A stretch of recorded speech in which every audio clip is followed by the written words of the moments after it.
Explicit content is found in this episode. Listener discretion is advised. Welcome back to the True Crime Fan Club podcast. I'm your host, Lainey. When I was younger, our car died on the side of a major highway late at night. The scene was straight out of a movie. My mom's boyfriend at the time went to a nearby gas station to either get some gas or use a payphone. I can't remember. I remember that I was asleep in the back seat with my two brothers. I woke up to some noise and groggily sat up and looked towards my mom. She was in the passenger side seat and a man was at the window. She reluctantly rolled the window down and he demanded all of the jewelry that she was wearing. I can't remember if a gun was involved or not, but to me it seems likely. We walked away that night with our lives, and my mom later found the jewelry at a pawn shop. To this day, before I make any trip, I make sure my car is in good working order and that I have a full tank of gas. I never get below half a tank, ever. I just want to have to avoid needing help on the side of the road. I don't want a random stranger coming up to help me because they may have nefarious intentions. We were lucky that night, but victims of the later dubbed Roadside Strangler were not. Okay, on to the show.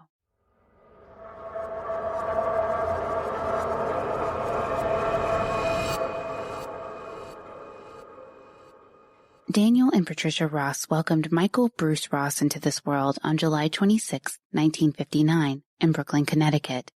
The teenage newlyweds tied the knot in February of that same year, likely feeling the pressure from their families to not have a child out of wedlock. Patricia, for her part, mostly wanted to avoid having to go to a home for unwed mothers. Now she was an honest woman in the eyes of those who silently judged her ever-growing bump. Daniel Ross was a dairy and chicken farmer. He knew that his new wife was a reluctant bride. Patricia often complained of having to work around the farm and reminded Daniel constantly that she did not want to be with him. Over the next 5 years, they would welcome 3 additional children, giving Michael 2 sisters and 1 brother to look after. The Ross home was very volatile and unpredictable. Daniel was too busy and too tired managing the farm to rein in Patricia. Patricia regularly beat and humiliated her children, mostly focusing her attention on Michael. She would belittle him, scream into his face, and beat him with a broom or a mop handle. She often told Michael that he ruined her life by being born, and that she had to give up all of her dreams when she married his father. Michael internalized his mother's words and began to believe he was to blame for his mother's unhappiness. Patricia dealt with her lot in life by seeking attention from her ex-boyfriends. She carried on affairs under Daniel's nose, who, again, had no time to monitor his wife's every move. It wasn't until mid-1964 when Patricia failed to return home. Daniel called around searching for his wife. A friend finally revealed that Patricia had run off with her boyfriend. Daniel called her father and told him what his daughter was up to. The following day, Patricia's father returned her back to her marital home. She revealed to Dan that she is pregnant with her lover's child. She would later have an abortion to avoid having to care for yet another child. She continued beating the children on a regular basis and humiliated them by creating opportunities for herself to embarrass them in front of friends and family members. Dan had finally had enough of this unwarranted behavior. Dan brings her to the state hospital, where she is admitted involuntarily for observation. During her time there, doctors diagnosed her with a personality trait disturbance. Released just a month later in November of 1964 and given a recommendation to seek marriage counseling, since she often shared with doctors how much she hated Dan. She returns home and things in the Ross household calm down for a little while. Over the course of the next 2 years, she would revert to her old ways and return to abusing the children. Enlisted by his father to watch over his younger siblings, Michael often inserted himself in between his mother and siblings. She reminded him again and again that he was a mistake, a crybaby who pissed the bed and a sissy boy. He believed her, but there was a silent anger he held in. In 1967, Patricia again runs away from home with a new boyfriend. Dan finds her in town and drags her back home, literally kicking and screaming. He again took her to the state psychiatric hospital, and she's given the same diagnosis and remedy as before. None of the intervention Dan attempted worked on his volatile wife. She became pregnant by a lover and had her second abortion in 1967. Her brother, Ned, 8 years older than Michael, moved in to help with his sister and the farm when Michael was 4 years old. Michael and Ned became extremely close over the years that followed. Dan assigned Michael the task of raising the chickens and assigned Ned the task of killing them when the time came or if they were ill. Michael would later confess that Ned began molesting him soon after moving in with the family. Dan encouraged Ned to teach Michael how to kill the sickly chickens, which devastated Michael. He had raised them and had grown to love them. When Ned taught him how to kill them, it was then he learned to disassociate from what he deemed to be murder. He was working 70-hour weeks on the farm and was exhausted, dealing with his mentally ill mother on top of being surprised during the nights by his Uncle Ned was beginning to wear on him. Molestation is kept hush-hush during this time, so Michael had no outlet for his pent-up frustration or heightened anxiety. The symptoms manifested as bedwetting. Every night, Michael woke up before the household to wash his sheets and hung them out to dry. His mother reveled in this and would use his bedwetting to embarrass him. In a matter of months, he would be witness to yet another trauma. After returning home from school, his mother bluntly told him that his Uncle Ned had hung himself in the barn because he was a homosexual. Instead of comforting her son, she asked if he was one of them too because they were so close. Dan intervened and told her to leave the boy be. She smirked and told him to get out of the house and go to work. Michael claims to have disassociated during this time in his childhood and recalled very little of the abuse inflicted on him by his mother and Ned. Psychologists who interviewed Michael believe that this is when Michael's antisocial personality disorder began to manifest. He was 12 years old when he began stalking his classmates. When he found himself ready to strike, he would drag the girls into an alleyway or behind a building to undress and fondle them. He had no extracurricular activities to help with his socialization skills. He was prescribed Ritalin during this time to help him calm down during class. His teachers noted that he was impulsive and hyper, which impacted his ability to learn and retain information during class. As he entered puberty, he became obsessed with masturbating. By the time he entered the 7th grade, Michael was masturbating several times a day. Once his mother caught him in the act and shamed him for pleasing himself. She then attempted to catch him in the act by bursting into his room or in the bathroom at random times. She was a menace to her own son and was hyper-focused on humiliating him.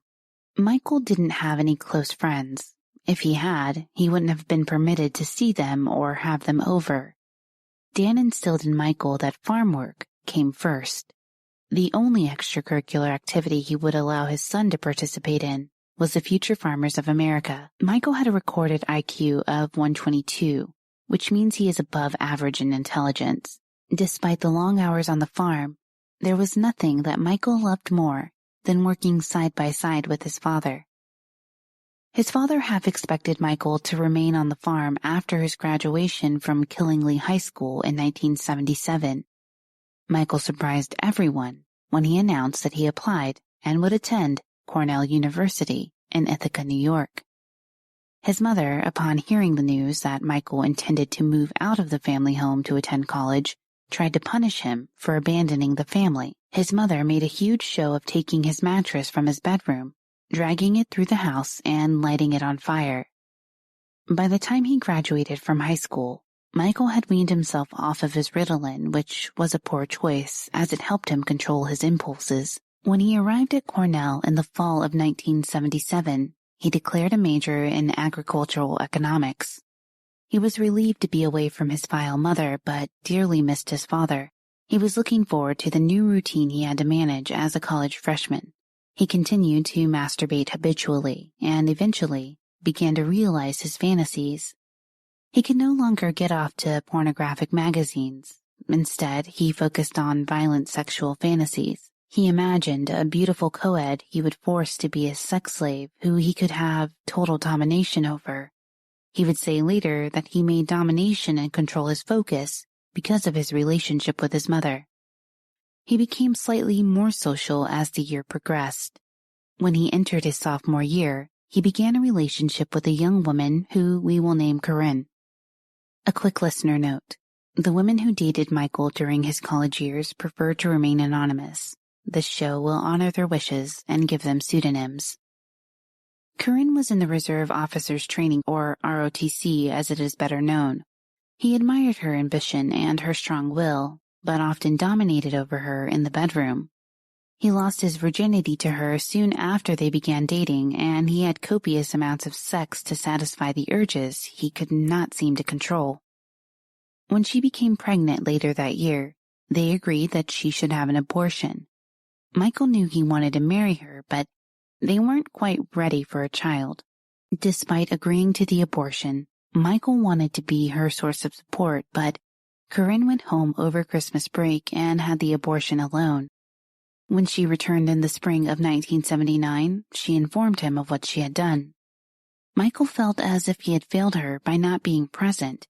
He admired what his father did when he got his mother pregnant. He wished that he could have stepped up in the same way. When she revealed that she had committed herself to the military, Michael was heartbroken. Their relationship never recovered, and they broke things off during the start of their junior year.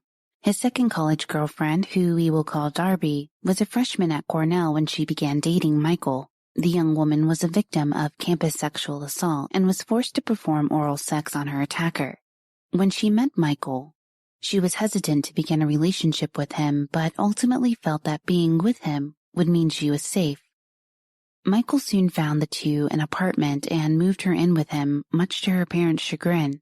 He visited a local jewelry shop near Christmas and purchased an engagement ring to propose.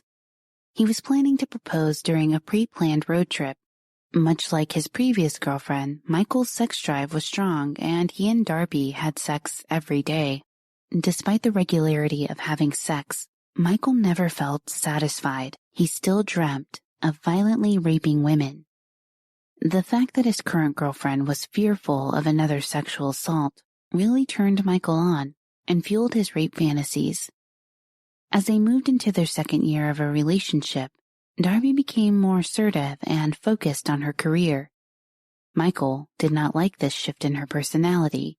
He felt that she was becoming too controlling, like his mother. She was no longer the fearful and submissive girlfriend he had.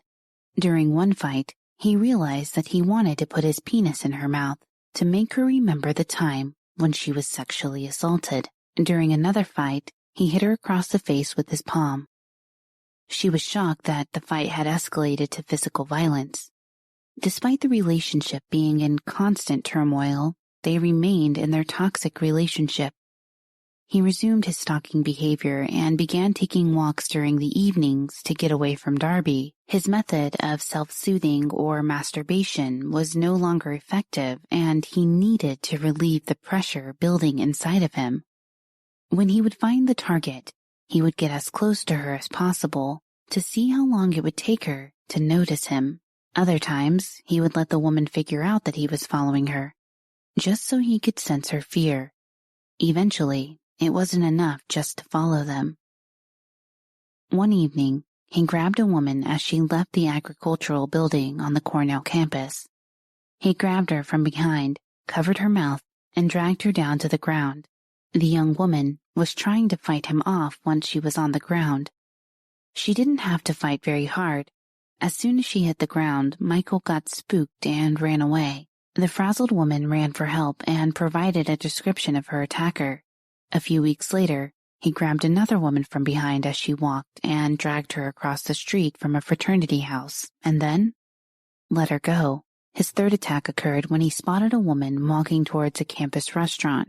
He grabbed her from behind the neck, dragged her through a fence, downhill, through woods, and walked her along a nearby lake.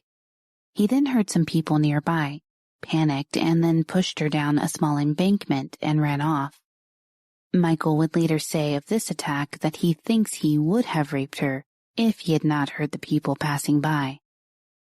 After his third attack, he started stalking every night. It's unclear whether Darby found this strange or if she welcomed his absence. On May 7, 1981, after a nasty fight with Darby, he needed to get some air. This would be a common excuse for Michael in the future. He would later say that when he is stressed from fighting, he looks for release by preying on women. When he was returning home after his drive, he saw a woman walking alone. He quickly pulled over, parked his car, and began walking behind her. He dug in his pocket and pulled out a shoestring to use in the upcoming attack. He attacked her from behind and put the shoelace around her neck. Due to the force he used, the shoelace snapped, so he put his hand over her mouth. As he dragged her through the nearby brush, she was kicking and thrashing, trying to escape. Fed up with her insubordination, he threatened her by telling her, "Scream, and I'll kill you." She opted to comply and hoped to make it out of the situation alive. Michael could tell she was resigned to what was happening. He told her to lie on her stomach and to put her hands behind her back. He tied her wrists together and brought her to her knees.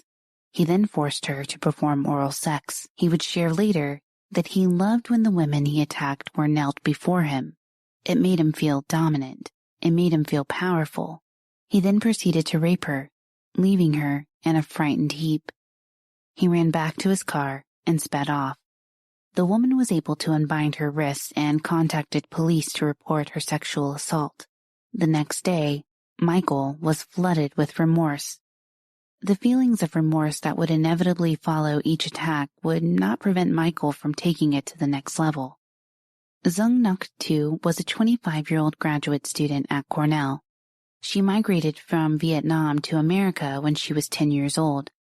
Her father accepted a position as an economist at the World Bank, which allowed him to support his daughter's collegiate career. Zung loved to volunteer and was passionate about her studies.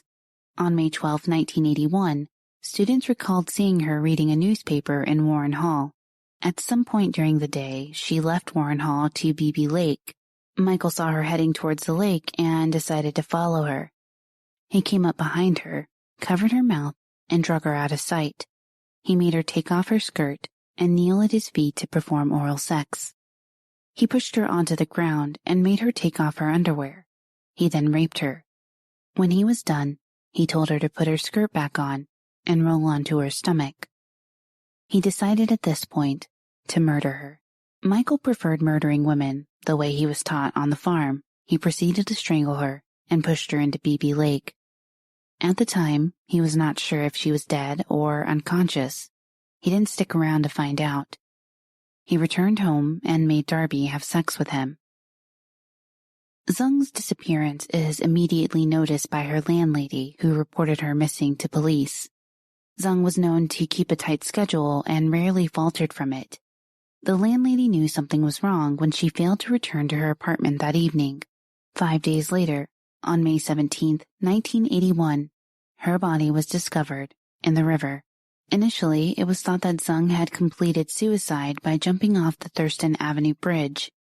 An autopsy found that she had a skull fracture, which would be consistent with her jumping from the bridge and hitting her head. Due to the amount of time her body spent in the water, any evidence collection would be difficult. At the time, her death was ruled a suicide, a finding her family strongly disputed. Michael graduated from Cornell in 1981, unscathed. He wasn't affected by his parents announcing their impending divorce during the end of his senior year. He was relieved that his mother essentially disowned the family and ran away to God knows where. Michael only cared about his relationship with his father. Upon his graduation, he accepted a job as a production manager at Cargill in North Carolina. When his move to North Carolina was complete, he was frustrated and alone. He started stalking women before he even unpacked his items. In August of 1981, Darby arrived in North Carolina to spend a weekend with Michael. She was still in her senior year at Cornell and was unwilling to move with Michael until she completed her education. Michael knew he was losing her. When Michael talked about his job at Cargill, Darby scoffed at him and offered that she was likely getting a big-time job, making way more money than him. He felt emasculated and couldn't wait for her to return to New Jersey. On August 25, 1981, Michael was relieved to be dropping Darby off at the airport. As he headed back home, Michael saw a woman leaving the post office. He followed her home, where he saw her leave her front porch and walk towards her backyard, pushing a baby stroller. Michael came up behind her and wrapped his belt around her neck. During the struggle, the stroller was knocked over and the baby began to cry. Michael punched the woman several times in the face, then threw her to the ground. He threatened to kill her baby if she did not cooperate with his demands. Michael then picked up the baby with one hand and dragged the woman with the belt around her neck into the field behind her home. He made her lie on her back and pull her skirt over her head. He forced her to perform oral sex on him. When he completed the act, he forced her to swallow his semen. The baby was crawling around unaware of the cruelty bestowed upon its own mother. He then ordered the woman to turn around and lie flat on her stomach. He strangled her from behind, and she stopped struggling. Michael left, but was unsure if the woman had died.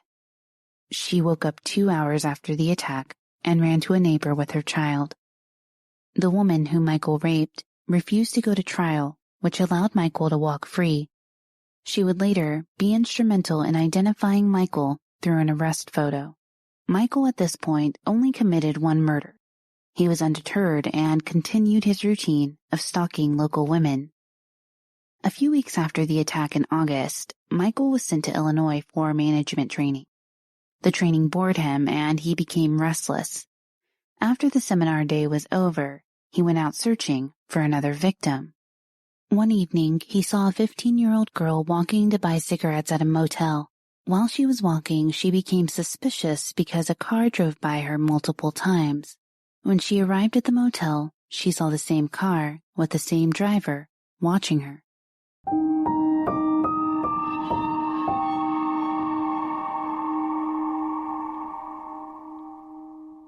I'm going to pause the case right here so you can hear a word from our sponsor.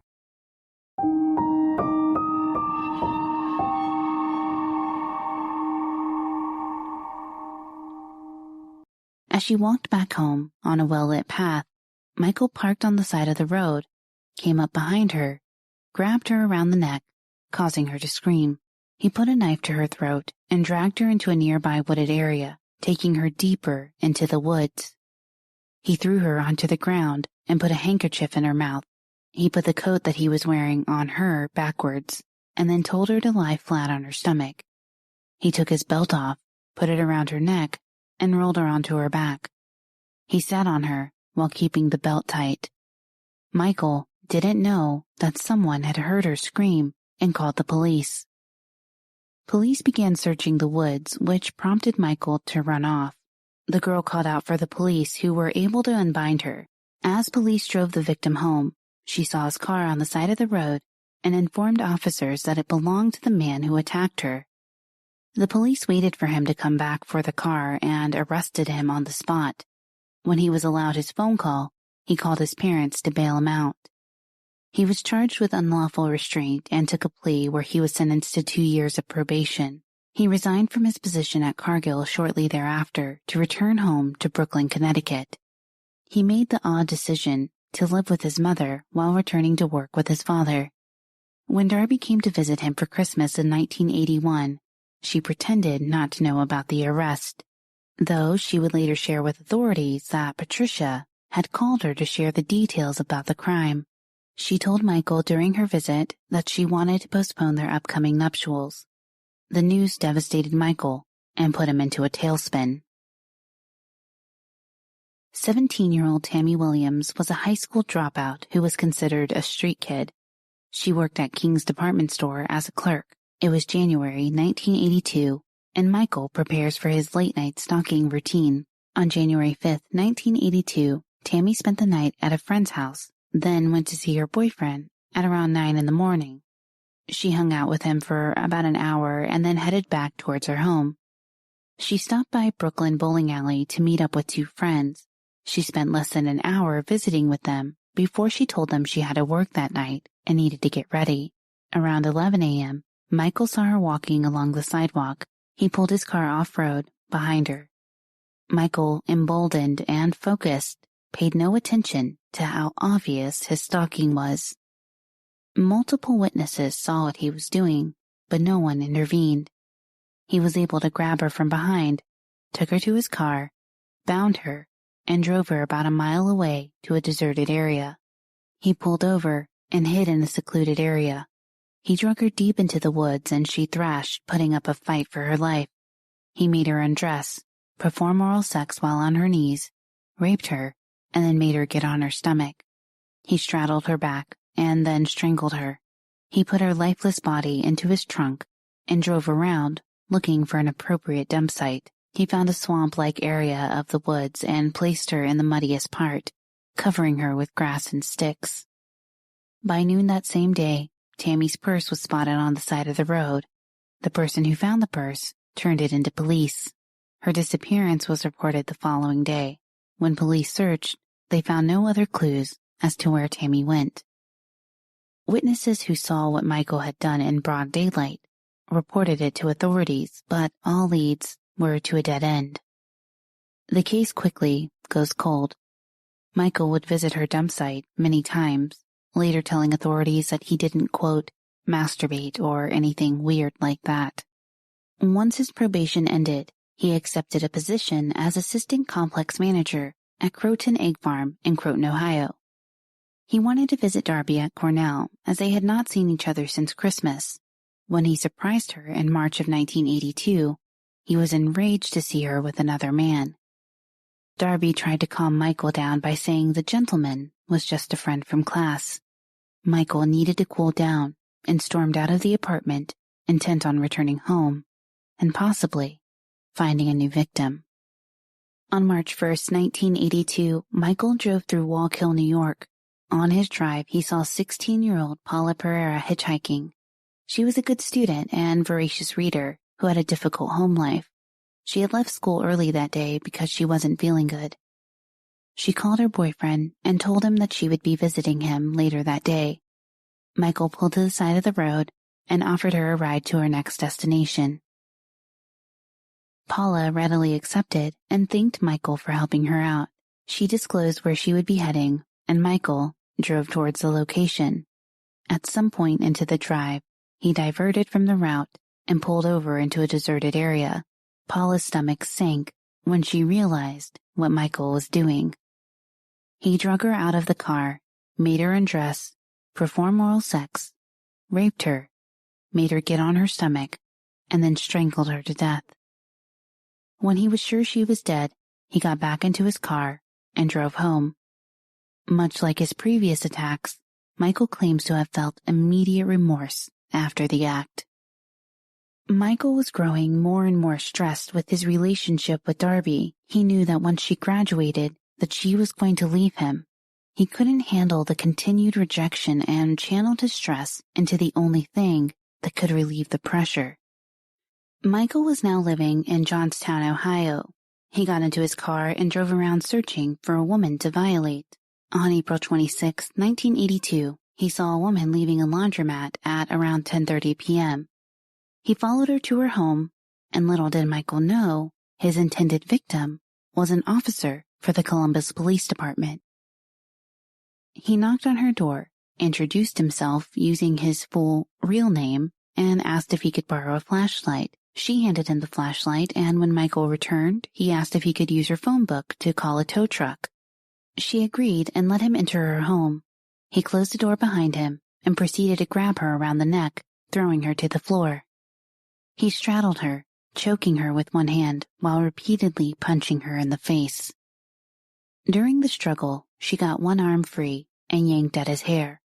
He let her go, giving her the opportunity to stand up. He tackled her, and they both fell on the fireplace. She screamed, kicked, and scratched at him. Michael, realizing the struggle could likely be heard by neighbors, gave up. He ran outside, and bravely, she ran after him. But he was far too gone. A few days after the attack, police came to his office saying someone with his name had attacked an officer. Michael denied the accusation, but police then asked why someone would randomly use his name. Michael surmised that it was likely a disgruntled former employee. He provided a list of former employees that they could question. Thinking he was no longer under suspicion, Michael was surprised to see police on his front step a few days after their first encounter. His heart dropped when he saw the recovering police officer, whom he had attacked almost a week before, standing outside of his apartment. He was asked to step outside for identification. She simply looked at him and then left.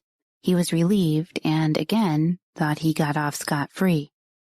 The next morning, he was arrested for assault on a public servant. He contacted his sister and asked her to bail him out. He quit his position at Croton Egg Farms and returned to Brooklyn, Connecticut to await trial. A condition of his bond was to regularly attend therapy. Darby came down to participate in therapy with him despite their relationship nearing its end. Darby later returned to New Jersey, communicating little with Michael during their time apart. Michael was undeterred by his latest arrest and needed to relieve the pressure of Darby's latest visit. On June 15, 1982, he would find his next victim in 23-year-old Deborah Smith Taylor. Deborah was a newlywed who was experiencing marital troubles, living with her parents to get some space from her husband, James. She left in the mid-afternoon of June 15th, telling her mom she would be running errands and driving around. She did not mention that her husband James would be joining her. Deborah and James drove around all day, drinking and talking about their marital issues. Deborah realized too late that her vehicle had run out of gas. They pulled over in Danielson, Connecticut. A state trooper picked them up and took them to a gas station, but couldn't take them back to the car because he was radioed on another call. Frustrated by the inconvenience, James and Deborah started arguing. Then they started hitchhiking in opposite directions. Michael, out for his nightly prowl, spotted Deborah and offered her a ride. She readily accepted, abandoning James and her vehicle. She thanked Michael for the ride and advised him on where to go. He instead took her to a remote cornfield in Canterbury, Connecticut. Terrified, Deborah complied with his usual demands. She removed her clothing, performed oral sex, and then she was violently raped. She begged Michael not to kill her. He told her to shut up and made her turn onto her stomach. He strangled her until she died, and he put her body in the trunk and drove to a separate location to dump her. He found the perfect location on a remote farm. He buried her in a shallow grave and covered her up with some brush. She was reported missing 2 days later. James would be number 1 on the suspect list. He took a polygraph and was cleared as a suspect. Michael visited the dump site quite regularly until her body was discovered. On July 26, 1983, Darby made her way to Connecticut to deliver the news Michael knew was coming. She ended their relationship for good. He struggled with feeling relieved and feeling like a failure. He was never going to be the husband a woman would want. Darby leaving him would be the least of his worries. On August 4, 1982, Michael pled guilty to the assault on the policewoman. He would serve 4 out of a 6-month sentence, released for good behavior, and only having to pay a $1,000 fine. Upon his release, he returned home to Brooklyn, Connecticut. On October 30, 1982, Deborah's remains were found. Coincidentally, the area where her remains were found is very close to an area where the Ross egg farmers dumped manure. The only people who went to this location were Ross Farm employees. Police were aware of this fact and interviewed Michael and his father Dan about who could have been out to that location. Dan shared that 2 of his employees went there every day. When police interviewed those employees, they said they didn't see anything suspicious while they were performing their duties. The following year, in 1983, Michael needed to satisfy his urges. On May 23rd, he made his way to Moosup, Connecticut. He grabbed a woman while she was walking. Startled but prepared, she pulled out a knife and threatened him to leave her alone. Michael was unfazed by the knife or the brazenness of his new victim. He smacked her hand away and grabbed her by the throat and started strangling her. He raped her, then let her go. He ran away from the scene, rushing to his car and speeding away. He applied for a job at Prudential Insurance in Jewett City. He was able to attain the position by lying on his application. He checked the no box when asked if he had any prior convictions. That same year, in the fall of 1983, he began a new relationship with a woman named Jenny. Their relationship moved rather quickly, and Jenny soon moved into Michael's apartment. He wanted to bring her home for Thanksgiving, but Dan denied his request, stating there wasn't enough room for her. This greatly upset Michael, who knew of only one way to express himself. Robin Dawn Stavinsky was a 19-year-old state discus champion whose athleticism was passed down to her by her father, Ron. She worked for a dry cleaner in Norwich, Connecticut, which was about 12 miles from where she lived with her boyfriend Dave in New London, Connecticut. She did not have a vehicle, so she relied on hitchhiking to make it to work every day. This was not abnormal for the time, but as we know now, hitchhiking is extremely dangerous. On November 23, 1983, she was hitchhiking back to her apartment in New London. Michael spotted her and parked his car. He walked up next to her, and the pair started talking. He waited until she was not paying attention and caught her off guard. He then started strangling her until she passed out. He learned that if he could subdue his victims quickly, it would be easier to drag them out of sight. He pulled her deep into a nearby brush and began to rape her. He strangled her until she died. He covered her body with brush and leaves. Her parents began to worry when she didn't show up for Thanksgiving dinner.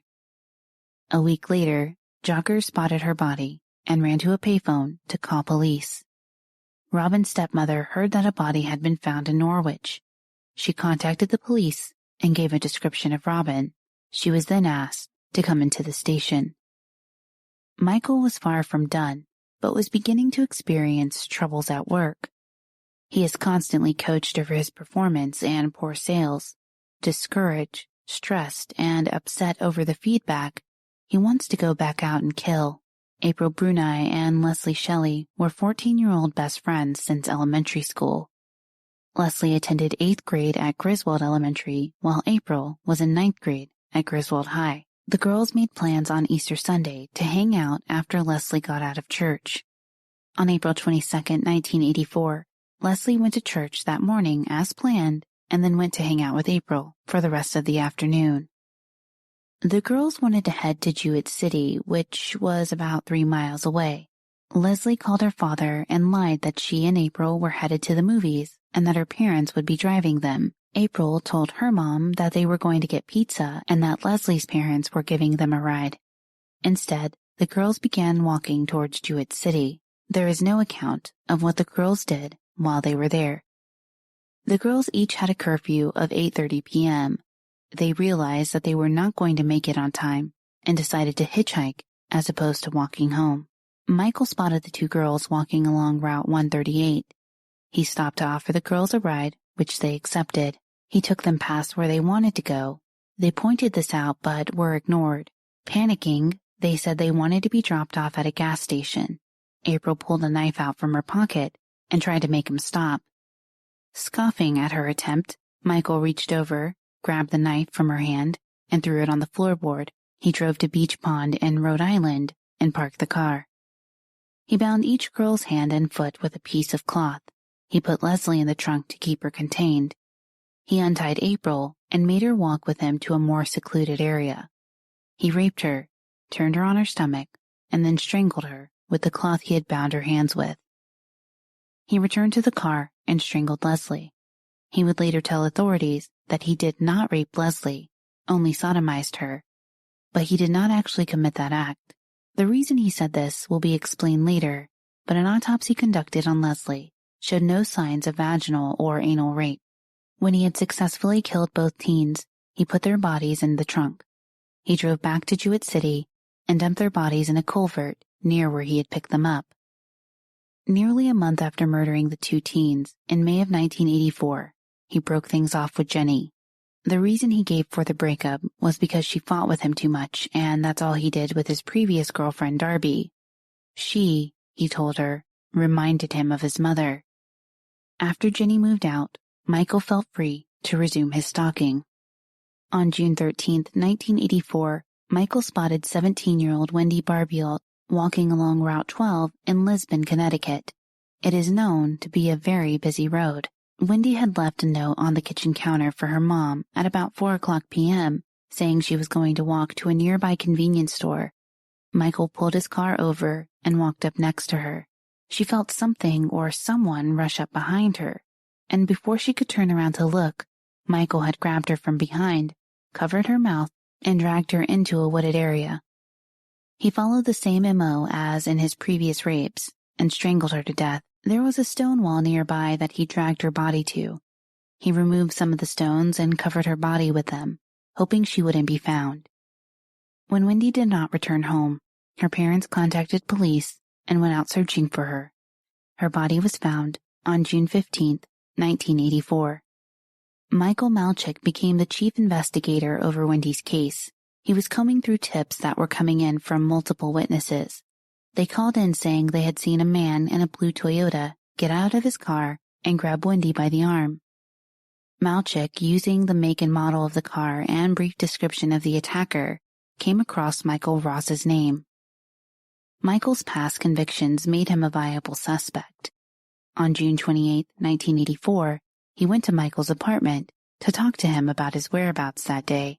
Malchik found it strange that during that talk, Michael, quote, enticed me to ask more questions by dropping subtle hints that he was our man. Michael even admitted to being arrested for 2 sex offenses without being prompted. When Malchik brought him to the station, they spoke for hours on end. In a surprising and uneventful twist, Michael confessed to kidnapping, raping, and murdering Tammy, Deborah, Robin, April, and Leslie. On June 29, 1984, he offered to take the police to each of the dump sites. On July 5, 1984, he was charged with 6 murders. He pled guilty to the murders of Tammy Williams and Deborah Taylor, for which he received a sentence of 120 years with no possibility of parole. He did not enter a plea of guilty for the 4 other murders and was left awaiting trial. While awaiting trial, he met with 5 different psychiatrists who all diagnosed him with sexual sadism. Further tests also found that he had lesions on his brain, which could help explain his loss of control, but that cannot be confirmed as of this recording. With Michael's mental illness, the defense now had their strategy: prove that Michael killed because of his mental illness and not because he wanted to. He had no control over his actions. He was a victim to his own brain. An interesting aside: even though Michael killed April and Leslie in Rhode Island, the police never tried to find the actual murder scene. There was no proof besides Michael's confession that the 2 actually had been killed in Rhode Island. It's likely that police did not want Michael to be charged for those murders in Rhode Island because Rhode Island did not have the death penalty. Any part where Michael said he killed the girls in Rhode Island was excluded from the confessions. The murder of Leslie is the one that prosecutors really thought they could get the death penalty conviction on. He supposedly did not rape her, so his defense of having a mental illness could not have been the cause of him murdering Leslie. He murdered her just to murder her, which contradicts his statement saying he sodomized her. The trial lasted over 6 months. The jury took less than 90 minutes to deliberate over his guilt. They found him guilty of the murders of Robin Stavinsky, Wendy Barbialt, April Brunei, and Leslie Shelley. He received 6 death sentences, 4 for the murders themselves, and 2 additional sentences for the kidnapping of April and Leslie. He was not prosecuted or charged in the death of his first victim, Zung Nok Tu. The New York prosecutor declined to press charges since it was a waste of resources. Michael was already serving a death sentence and, realistically, would never serve time in New York for the murder. Michael served his sentence at the Osborne Correctional Institution, where he had a difficult time being alone with his thoughts. He had no way to escape and relieve pressure in the way that he had in the past. He would attempt suicide several times, because of the tremendous amount of guilt he felt. He started hormone therapy in 1989 to help suppress his violent sexual fantasies. The treatment did help, but did not completely alleviate the thoughts. It's no surprise as true crime listeners to hear that Michael had several girlfriends while imprisoned. His most serious girlfriend was Susan Powers. She was from Oklahoma and even got engaged with Michael, but they broke up in late 2003. She continued visiting Michael even after their breakup. Michael was also introduced to Catholicism. He became a devout Catholic and prayed the rosary every single day. He believed that by turning to God, he was saved and forgiven. He now looked forward to his execution so that he could be in a better place. In 1994, Michael's death sentences are overturned when it was discovered that a psych report had been excluded from previous sentencing hearings by the prosecutor. The report showed that the psychiatrist, Dr. Miller, believed that, quote, Michael's mental illness played a significant role in the murders and that he could not recommend a death sentence. A new sentencing hearing takes place in 2000. There were two options available to the judge, to either give Michael death or life without parole, totaling 480 years. It took 9 days of deliberation, and on April 6, 2000, a determination had been made. Michael Bruce Ross would be resentenced to death. On May 12, 2000, he received 6 death sentences. In a way, he was relieved to have this final chapter closed. He stopped appealing his execution after the Connecticut Supreme Court upheld his death sentences. He said that the victims' families had suffered enough and he did not want them to endure another trial. He informed the judge that he would drop all of his appeals. His execution date was scheduled for January 26, 2005. His public defenders continued filing motions to overturn the death sentences which Michael did not want. On January 26, 2005, he was issued a stay of execution so that his mental status could be re-examined. His execution date was rescheduled for May 13, 2005. He woke up on May 12, 2005 for the last time. After eating breakfast, reading the newspaper, and watching TV, he was moved to a cell near the death chamber. For lunch, he had a cheeseburger. He met with the chaplain to receive communion. He had visitors that consisted of his family, friends, and attorney. His last meal was what was served to the rest of the inmate population: turkey a la king, rice, fruit, mixed vegetables, and white bread. He was led into the death chamber around 2 a.m. and is prepared for lethal injection. When asked if he would like to make a final statement, he said, "No, thank you." He was pronounced dead at 2:25 a.m.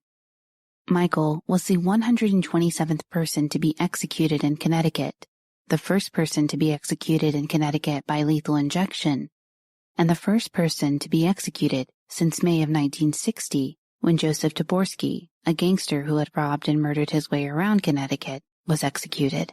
As of this recording, Michael Bruce Ross is still the last person to be executed in the state of Connecticut.